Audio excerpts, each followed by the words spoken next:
Welcome back to the channel. Today we're going to take a look at some commonly used idioms in American English. An idiom is a phrase or expression whose meaning is different from the literal meaning of its individual words. A piece of cake. Something very easy to do. Break a leg. A way to wish good luck. Hit the nail on the head. Describe something accurately. It's raining cats and dogs. Heavy rainfall.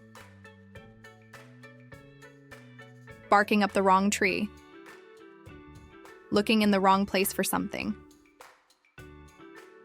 Butterflies in my stomach.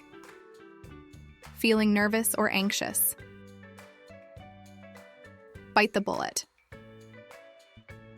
Face a difficult situation with courage.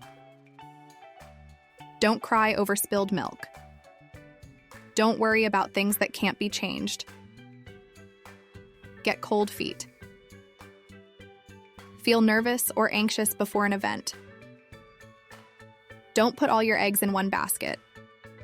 Don't rely on a single plan. Thanks for joining us today.